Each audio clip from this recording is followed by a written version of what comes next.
Salut Dan, Salut Lucas. comment tu vas? Écoute, ça va super bien. Confiné dans mon studio que certains connaissent pour ceux qui voient mes vidéos YouTube.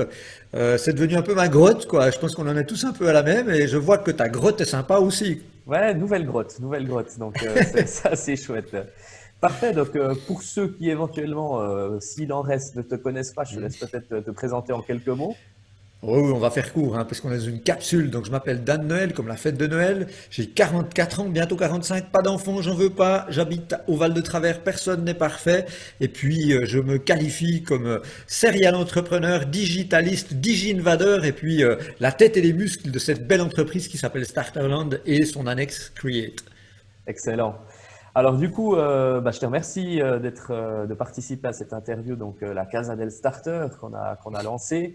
Peut-être pour rentrer directement dans le vif du sujet par rapport à la situation qui nous préoccupe tous, donc le coronavirus. Quel est ton ressenti aujourd'hui par rapport à toi sur cette situation? Ouais, alors, sacré sujet, hein. Je crois que qui aurait pu dire, je crois, il y a à peu près 3 semaines, 3 semaines et demie, j'étais encore dans les Alpes en train de faire la fête avec 200 personnes à hurler sur du disco, avec l'insouciance, qui aurait cru que ça basculerait aussi vite, quoi. Et je crois que si on se rend pas compte qu'on est dans une crise sanitaire majeure, mais en plus qu'on a une crise économique absolument faramineuse, quoi, hein, qui va nous arriver en pleine poire, telle la vague d'un tsunami, c'est qu'on est soit complètement idiot, soit qu'on vit sur la Lune, quoi. Donc, comme on est dans aucun des deux cas, ni toi ni moi, je pense qu'on et les auditeurs, c'est que, ouais, voilà, je pense qu'on vit un moment assez historique. Alors personnellement, ben, je pense que c'est comme tout le monde, hein, il y a des hauts, il y a des bas, hein, il y a forcément des moments où cette distanciation sociale nous pèse un petit peu. Par contre, d'un autre côté, je trouve que c'est quand même assez dingue, on aura peut-être l'occasion d'en parler, comme ça a mis un grand coup de frein, ça a tiré le frein à main de nos vies, et que par rapport à ça, bien, il y a également énormément de points positifs, de réflexions importantes que je me fais. Je pense que beaucoup de gens se font. Et moi, j'ai l'impression, on est encore en plein dedans, hein, mais que une fois qu'on aura digéré tout ça, on va quand même évoluer, se transformer, et je pense qu'il y aura un avant et un après, et que la vie sera plus totalement la même. Alors probablement, je l'espère en tout cas, parce que je suis un optimiste pas tenté pour le meilleur, quoi. Mhm. Ok, d'accord. Mais toi qui es justement spécialiste de l'entrepreneuriat, qui est le lanceur, le pionnier de BS Starter, Hmm. est-ce que pour toi justement, au vu de la situation, on voit que le système était quand même passablement fragile. Est-ce que cette crise, c'est la mort de l'entrepreneuriat ou bien pas du tout? Waouh, ça c'est la grosse question, hein. Effectivement, hein, la période qu'on vit fait que, comme tu le dis, un système qui est parfois peu solide, notamment si on pense aux indépendants, hein. Ça dépend des pays, hein, parce que je sais pas qui va regarder cette vidéo, mais c'est vrai qu'en Suisse, l'indépendant est peu, voire pas du tout couvert contre ce type de risque. Il peut pas toucher de chômage technique, sauf à certaines conditions spécifiques que la Confédération a mis en place. Il y a plein de lacunes. Et puis, ben, c'est vrai, hein, que en période de haute conjoncture, quand tout va bien, créer une entreprise, se lancer, c'est relativement simple, quoi. Même les mauvais y arrivent, j'allais dire. Dans une période aussi compliquée qu'aujourd'hui, non seulement bien il n'y a que les meilleurs, ceux qui ont les meilleures idées et autres, et ceux qui ont le plus de courage qui s'en sortent, mais malgré tout ça, bien, il y a aussi des conditions qui sont contextuelles, et il y a certains métiers qui deviennent très très difficiles à s'exprimer, quoi. Mais pour répondre à ta question, est-ce que ça va tuer l'entrepreneuriat? Oui et non, c'est-à-dire que probablement ça va en tuer un certain nombre, j'espère pas physiquement, du moins hein, au niveau du business. Par contre, comme dans toutes les crises, eh bien, il y a des opportunités et probablement que certaines personnes, certaines entreprises, certains starters vont trouver des moyens de soit même de créer une entreprise, parce que ça peut être la bascule, ça peut être l'ultime coup de pied au cul, hein, qui dit ben voilà, comme on le disait tout à l'heure, le monde ne sera plus le même, je change, j'exprime vraiment quelque chose que j'avais en moi que j'ai pas osé faire jusqu'à présent, parce que les priorités changent un petit peu. Et puis, ben, évidemment, il y a plein de domaines, d'activités dans lesquelles ben, des contextes tels que celui qu'on vit actuellement ben, dopent les ventes, hein. Regarde ce qui se passe au niveau de Galaxus, ce qui se passe au niveau d'Uber, ce qui se passe Amazon, pardon, ce qui se passe aussi chez Instacart aux États-Unis, qui engage à centaines de milliers. Les gens qui avaient misé sur le digital avant les autres, hein, qui avaient pris un peu d'avance et sur des modes de distribution alternatifs, ben, visiblement, ils ont l'air d'avoir le vent en poupe. Donc, comme dans toutes les situations, hein, il y a toujours effectivement le côté sombre, mais aussi le côté de la lumière, c'est-à-dire les opportunités à saisir. Et je crois que ça risque pas de tuer l'entrepreneuriat, mais ça risque de le transformer un peu, oui, voire beaucoup. Mhm. Mais je rebondis justement par rapport à ce que tu dis. Tu as cité deux fois le mot opportunité. Qu'est-ce que tu conseillerais aujourd'hui? Comment est-ce que si un entrepreneur ou un starter justement qui est un petit peu dans la difficulté Hmm. aujourd'hui par rapport à cette crise, comment est-ce qu'il pourrait transformer cette situation en opportunité justement? Sur quelle piste il pourrait creuser? Ouais, alors il y en a beaucoup, hein, mais je dirais que la première chose, c'est vraiment d'avoir un mindset, hein, une mode de pensée spécifique à pouvoir traverser cette crise. Alors, j'ai écrit un e-book, si jamais on pourra mettre, hein, le lien en dessous de la vidéo ou autre, mais je pense que c'est important en premier lieu de prendre vraiment conscience. C'est la première étape, c'est de se dire, OK, on a la tête dans le sac, il y a un truc qui nous arrive en pleine poire, on est en plein dedans, ça va pas être facile. Hein, je crois que la tactique ou la stratégie qui consiste à pas vouloir voir la réalité et de mettre la tête dans le sable, tel l'autruche, et souffler avec le trou du cul, comme disait mon grand-père, il parlait pas de l'autruche mais du tilleul, c'est vraiment le pire qu'on peut faire. Le mieux à faire, c'est effectivement d'accepter la situation, mais de garder une foi inébranlable, il y aura une sortie, il y aura une fin. Donc ça, c'est la première chose. À la lumière de ça, il faut auditer ses propres comportements, s'auto-alimenter avec du BFM TV, avec des trucs catastrophistes. Je crois que c'est vraiment aussi une des pires choses à faire, parce que c'est statistique, on n'est pas encore au pic de la vague épidémique, donc tous les jours on va se connecter, on va nous dire qu'il y a plus de morts, plus de cas, plus de, hein, c'est catastrophiste. Et toutes ces chaînes en continu, ben, se nourrissent de ça aussi. Hein, ça leur fait du grain à moudre, quoi. Et la peur, bien évidemment, la peur, elle est réactive. Hein, il vaut mieux entrer en mode proactif. Donc la proactivité, pour moi, c'est aussi de se sevrer peut-être un peu de ça. Hein, en tant qu'entrepreneur, il faut prendre des données pour pouvoir prendre les bonnes décisions, pivoter stratégiquement. Mais mon conseil serait aussi d'éviter, hein, de se mettre aussi sans arrêt, d'écouter en permanence ces mauvaises nouvelles. Et puis, il faut aussi effectivement peut-être se remémorer les crises qu'on a déjà traversées, personnelles ou au niveau business ou dans d'autres entreprises. On en a tous eu et on en est tous sortis, peut-être probablement grandi. Quelles sont les compétences, quels sont les super pouvoirs qu'on a développés, et prendre simplement un bout de papier et de lister comme ça de manière exhaustive ces souvenirs, hein, les crises qu'on a traversées et qu'est-ce qu'on en a appris et qu'est-ce qu'on a gagné comme super pouvoir. Donc pour moi, tout ça, c'est la prise de conscience. La deuxième étape, au-delà de la prise de conscience, c'est de faire une analyse objective. L'analyse objective, pardon, c'est de se dire chaque crise, et plus elle est grosse, plus elle nous permet de mettre en lumière des difficultés, de mettre en lumière sous la couche de la peinture, là où on est moins bon, des faiblesses, des fêlures dans notre business model. Et c'est une fantastique occasion de revoir tout ça. J'ai pas assez de cash, mes produits sont plus adaptés, mon mode de distribution est pas top, je suis pas présent sur le digital. Donc profitez de ces moments-là, de cette mise en lumière pour faire une liste une fois de plus exhaustive de toutes ces faiblesses, de toutes ces difficultés, de toutes ces fêlures, et en parallèle, à côté bien entendu, de noter des stratégies, des actions, des tactiques, des plans pour limiter ces problématiques-là. Et puis, bien entendu, les opportunités vont naître de ça, parce que dans tous les contextes, aussi compliqués soient-ils, comme on l'a dit tout à l'heure, il y a toujours des belles opportunités qui se dégagent. Donc à la lumière de nos faiblesses, mais aussi des forces qu'on a mis en valeur dans ce processus, il faut se dire, mais qu'est-ce que je pourrais faire? Est-ce que je pourrais proposer mes produits à quelqu'un d'autre? Est-ce que je peux les distribuer autrement? Est-ce que le coaching, par exemple, hein, je prends l'exemple de notre propre activité qu'on est en train de développer et qu'on déploie au niveau à distance, hein, en visioconférence. Ça fait longtemps qu'on le mettait de côté. On se dit, ouais, ça intéressera personne. Mais on voit que non seulement ça intéresse quelqu'un à cause du contexte, mais qu'en plus ça nous ouvre des perspectives incroyables. Et en ce moment, toi, moi, le reste de l'équipe, on coach des gens dans toute la francophonie, ce qu'on n'aurait pas pu faire autrement. Donc, fantastique opportunité. Est-ce que certains de nos produits pourraient pas être digitalisés, ce qu'on est aussi en train de faire, et je crois que les gens vont bientôt découvrir pas mal de gros projets sur lesquels on travaille. Et au final, une fois qu'on a fait cette phase d'analyse, analyse égale phase 2, la phase 3, c'est d'entrer en action. Puisque le pire qu'on peut faire aussi, je le constate très souvent chez les starters ou les entrepreneurs dans des crises telles que celle-là, et j'ai eu beaucoup d'échanges en ce moment, c'est le overthinking, c'est de passer en mode je fais du plan, je fais du plan, je fais du plan, je fais du plan sans arrêt, parce qu'on veut le plan parfait avant de se lancer, puis on finit par rien faire du tout. Donc la meilleure défense, c'est l'attaque, quoi. Donc, il vaut mieux un plan imparfait, mais magistralement exécuté. Donc, ne pas trop attendre. Et puis, dans un esprit de lean, se lancer avec une liste, hein, une liste d'actions. Et on met des jours, on se dit, tel et tel jour, je fais ceci. Et on attaque, on monte sur le ring. Et ça, je crois que c'est l'esprit du starter. Et là, si on fait ce processus-là et qu'on garde, encore une fois de plus, chevillé au corps, cette foi que on peut s'en sortir et on peut faire quelque chose, on peut en sortir grandi, voir le verre à moitié plein plutôt qu'à moitié vide, eh ben, je crois qu'il y a des fantastiques opportunités à saisir. Mais il faut pivoter, il ne faut pas être romantique de ce qu'on faisait avant. Ok, super. Merci pour toutes ces clés. Tu en as parlé au début de l'interview, tu parlais de frein, qu'on a tiré le frein à main. Pour toi, aujourd'hui, donc les points négatifs de la crise, on les connaît tous, hein, Mhm. au niveau économique et ce genre de choses. Mais les points positifs que tu vois justement par rapport à la crise, c'est justement pour toi qu'on ait tiré le frein à main complet sur l'économie.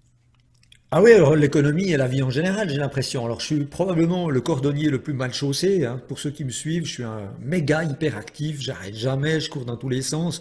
Ma vie privée est complètement mêlée avec ma vie professionnelle, mes projets sont mes hobbies, ma passion et vice-versa. Ce qui fait qu'au final, on est sans arrêt dans cette espèce de maelstrom de course permanente. Et le fait de se poser un peu et de se dire, ben, tiens, quelles sont les choses absolument essentielles, ben, remettre le curseur au bon endroit, finalement, c'est quelque chose de vachement bien, quoi. Et moi, ce que j'ai aussi pris conscience, c'est de se dire que on se croit hein, tous, les êtres humains, les maîtres du monde depuis bien longtemps. C'est notre planète, quoi, avec tout le dégât qu'on peut lui faire. Moi, le premier, souvent, même si j'essaie de changer un peu, comme tout le monde. Mais... Et tout à coup, tu te rends compte que hein, un souffle comme ça de la nature, hein, puisque ce virus est naturel, visiblement, il suffirait que des pollen se mélangent. Hein, on sait que les arbres sont aussi intelligents. Et il suffirait d'un petit truc comme ça, un petit battement d'aile, et tout d'un coup, toute notre existence est quasiment remise en question. On pourrait disparaître. Et ce qui est fou, c'est quand tu vois que quand le monde ralentit, quand on se pose les bonnes questions, parce qu'on n'a pas le choix, en quelques jours, en quelques semaines, on observe des phénomènes naturels complètement dingues. Hein. L'eau à Venise qui redevient translucide, la pollution disparaît par endroits, il y a des daims, des cerfs qui arrivent dans des villes chinoises et asiatiques, c'est un truc de fou, quoi. Donc ça est méga positif, quoi.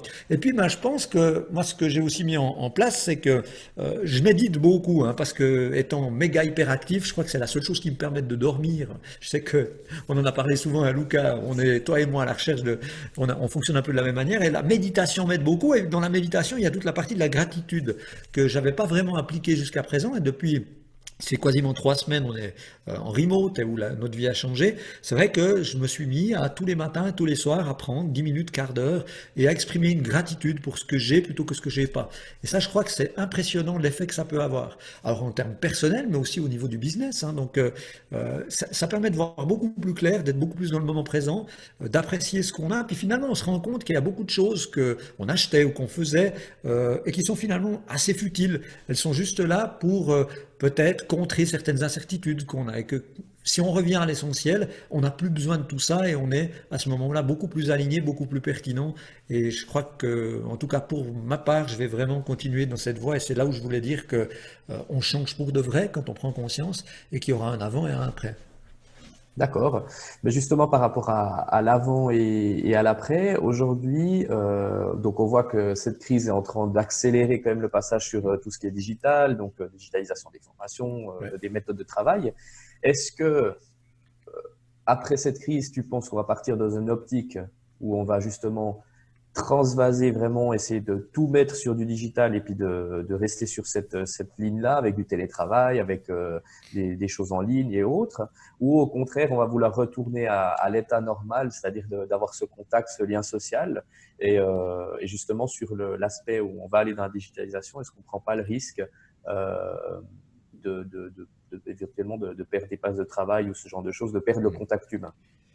Ouais, alors effectivement, ça c'est un sacré point. Alors moi, ça fait très très longtemps hein, que je prêche pour le digital. Pas que je sois quelqu'un qui veut détruire des places de travail, au contraire. Je pense que le digital permet de créer des nouvelles places de travail, au détriment d'autres, bien entendu, comme toutes les révolutions fondamentales, l'invention de l'imprimerie, etc., la révolution industrielle. Mais c'est vrai que comme je te le disais tout à l'heure, tout au début de cette interview, ça va laisser des traces. Hein. C'est tellement fort, cette crise tellement fondamentale, on se fait tellement peur que on va pas en sortir identique. Et pour aller dans le sens de ce que tu disais, il va forcément à la fin, parce qu'on va vivre la fin, avoir une espèce d'appel d'air, hein, quand on va pouvoir tous se revoir. Je crois que tout le monde a déjà dit, on va faire la plus grande cuite qu'on a jamais fait, enfin un truc de dingue. D'ailleurs, on se réjouit. Musique sur les balcons, on va se retrouver dans des... Moi qui suis aussi fanatique de musique électronique que toi, je pense que ça va me donner l'occasion de ressortir en boîte, enfin bref. Mais passer ce moment, à mon avis, on aura besoin de retourner vers l'autre, les stigmates vont rester. Et on va se dire plus jamais ça. Donc au niveau des entreprises, je pense que enfin les entreprises vont prendre conscience que le monde a changé vraiment. Et ça va jouer un rôle d'accélérateur, de catalyseur. Et que les entreprises qui n'avaient pas commencé, voire sérieusement mis le pied dans le processus de digitalisation vont y aller à fond hein, sur leur mode de distribution. On voit déjà des grands groupes horlogers qui étaient complètement allergiques à ça commencer sur leur site internet faire apparaître un bouton commander, quoi, mais des manières hallucinantes. Et notre starter bien connu et ami Thomas Bayot va pas me contredire dans cette chose-là. Et c'est qu'un début. Alors bien entendu, il y aura probablement aussi un retour quand même, une certaine sociabilisation, parce qu'on aura besoin de revoir des gens, ça va nous manquer, mais on va rester à mon avis fortement marqué quand même par cette expérience. Et ça va être un accélérateur de digitalisation. Et des nouveaux modes de sociabilisation vont, à mon avis, rester aussi ancrés. Je prends un exemple tout bête. J'ai ma tante qui vit à Miami, mon oncle également, bien entendu. Mon oncle, ça faisait 17 ans qu'on ne l'avait pas vu. Ma tante, je lui parle une fois au téléphone par année, à Noël, pour faire Merry Christmas. Eh bien, il se trouve que maintenant, plein de gens, moi le premier, et ma famille, et probablement c'est aussi le cas de plein d'entre vous, eh bien, on trouvait ça ridicule, on se gênait de se mettre face à une caméra. Hein. Il y avait une espèce de... la technologie, on a de la peine à l'accepter, alors qu'elle existait déjà depuis longtemps. Et tout à coup, on se fait des Skype-Hero.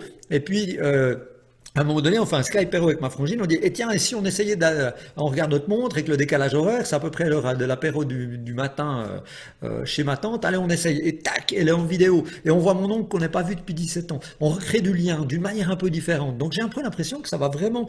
alors, une fois de plus, hein, je pense pas qu'il faut faut pas même dire que la digitalisation, le digital et la technologie est le diable. Au contraire, ça doit être des outils qui doivent nous permettre d'augmenter notre socialisation, de la faire muter différemment. Mais par contre, ne détruisons pas ce qu'il y a de plus beau dans l'humanité non plus. Donc c'est toujours une question de curseur, mais ça va, à mon sens, vraiment accélérer les choses. Et du côté des êtres humains, les comportements vont un peu changer. Je pense qu'on va avoir peur aussi peut-être, parce que tu sais, on nous parle aussi de la deuxième vague. Hein, quand on va ouvrir les vannes et gentiment dire, vous pouvez vous revoir, vous pouvez retourner au magasin, vous pouvez... est-ce qu'on va pas avoir peur de se dire, ouais, est-ce que cette peur serait pas légitime, hein, parce que le virus pourrait revenir, s'il devenait saisonnier, tu t'imagines? Donc, probablement que le commerce digital et n'importe quel mode de distribution dématérialisé risque d'avoir encore plus le vent en poupe qu'avant. Et starters, entrepreneurs, freelancers, chefs d'entreprise qui écoutez cette interview, je pense que si vous n'avez pas encore commencé à mettre le pied dedans, c'est maintenant ou jamais, il ne faut pas rater le train. D'accord. Ok. Est-ce que justement Starterland met en place quelque chose dans ce sens-là? Est-ce que les personnes qui regarderaient cette vidéo, qui auraient besoin de conseils et autres, on a quelque chose qui est en place? Oui, alors ça fait longtemps qu'on est actif hein, en coaching, formation, mais je crois que c'est pas le moment d'essayer de vendre notre cam. Hein. Je crois que le but c'est plutôt d'être vraiment dans la délivration de valeur. Et dans cet ordre d'idées-là, eh bien on a créé un certain nombre de plateformes, activé des plateformes depuis quelques temps. Et puis comme on a du temps et de l'énergie qu'on a envie de donner, on y est à fond. Je crois qu'on y est tous. Et une fois, voire 2 fois par semaine pendant toute la durée de la crise, on a lancé un truc qui s'appelle le STAM, qui est en fait un espace de discussion, workshop, webinar que j'anime, dans lequel je passe un maximum de conseils de valeur, plateforme par plateforme, cas par cas, pour que les gens puissent, s'ils l'ont pas encore fait, entrer dans ce processus de communication digitale, de digitalisation de leur entreprise, ou s'ils y sont déjà, qu'ils puissent renforcer, trouver des trucs et astuces. Et puis, dans cet état d'esprit, parce que ce STAM a un succès phénoménal, on a commencé à quelques-uns, puis à chaque édition, on double le volume. D'ailleurs, il y en a une demain, ce sera le mercredi 1er avril, pour ceux qui regardent sans plus tard.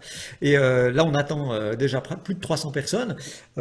Et on va continuer ceci, mais on va aussi essayer de rendre ça plus interactif. Donc, on réfléchit à une version qui va arriver tout soudain. Ce sera le STAM, mais ce sera un dialogue sur Instagram ou autre, où on pourra partager l'écran avec des gens. On sera en dialogue.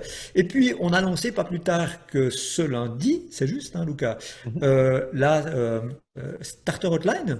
Exact. C'est comme ça qu'on l'appelle? Exactement.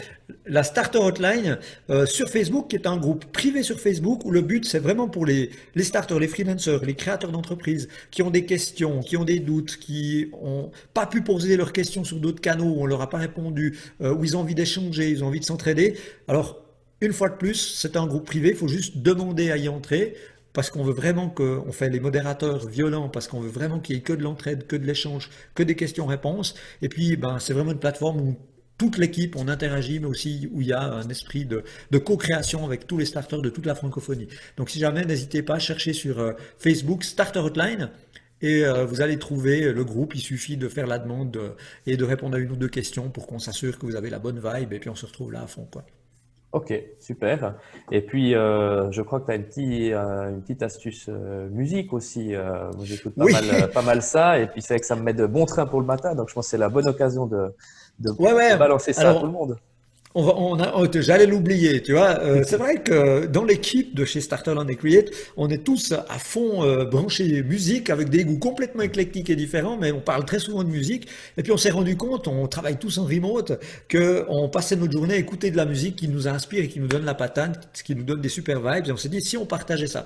Donc on a créé une playlist sur Spotify qui s'appelle Starter Vibes avec un S à la fin. Et cette playlist, ben, on partage, on change la musique une fois par semaine et on met un maximum de sons qu'on écoute en ce moment, l'équipe, moi. Et ça va un peu dans tous les sens, mais c'est souvent inspirant, un peu frais. Et surtout, ce qui est cool, c'est qu'on a décidé de la rendre publique et collaborative, c'est-à-dire qu'elle est ouverte et que toi, n'importe quel starter de l'autre côté de cette caméra, de l'autre côté de l'interview, n'hésitez pas, abonnez-vous à la playlist. On n'est pas sectaire, on accepte tous les styles.